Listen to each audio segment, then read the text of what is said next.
बिस्मिल्लाहिर्रहमानिर्रहीम। अस्सलामु अलैकुम वरहमतुल्लाहि वबरकातुह।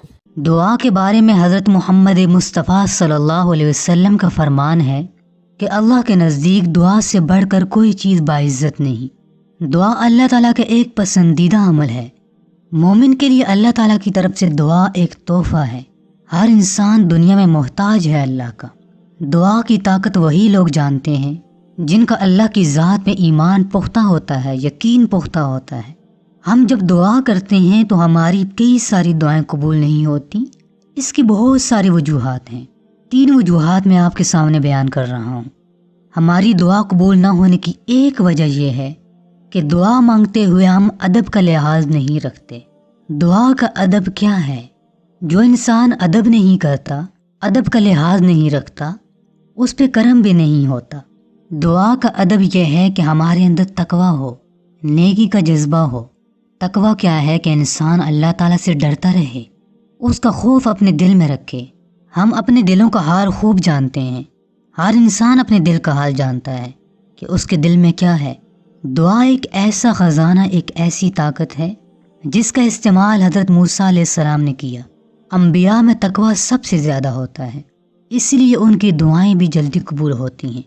जब उनके ऊपर मुसीबतें आने लगीं, फ़िरौन उनके सर पे आ गया, तो उन्होंने अल्लाह ताला से निजात की दुआ मांगी। अल्लाह ताला ने कबूल की।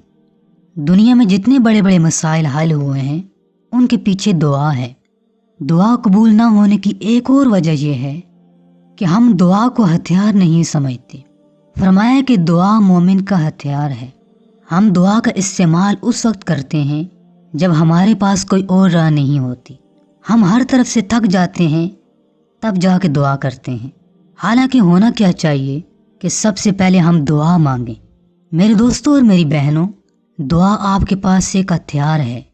आप ये समझ लें कि आपके पास एक पावर है, ताकत है। जो इंसान इसको पावर ना समझे, ताकत ही ना समझे, तो फिर ऐसे इंसान की दुआ कैसे कबूल होगी? इसको एक बड़ी ताकत, एक पावर समझे। इसके सामने दुनिया की चीज़ें कुछ भी नहीं हैं।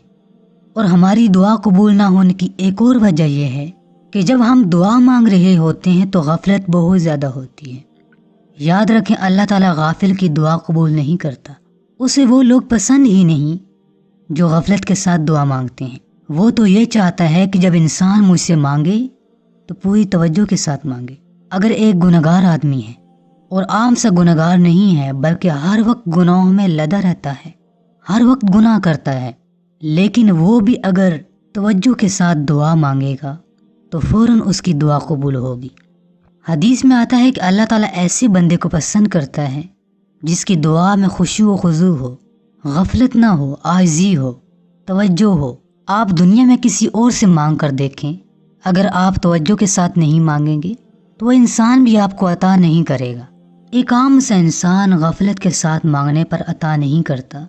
वो अहकमुल हाकिमीन, सारे जहान वाले उसकी मर्ज़ी के मोहताज। कोई चीज़ उसकी मर्ज़ी के बगैर इधर से उधर नहीं हो सकती, तो वो रब गाफिल इंसान को कैसे पसंद करेगा?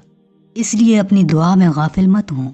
तवज्जो के साथ दुआ मांगें, ध्यान के साथ दुआ मांगें। अपने दिल के अंदर तकवा पैदा करें, अल्लाह का डर पैदा करें। जब ये सारी चीज़ें आ जाएंगी तो आप देखेंगे आपकी हर दुआ इंशाअल्लाह कबूल हो जाएगी।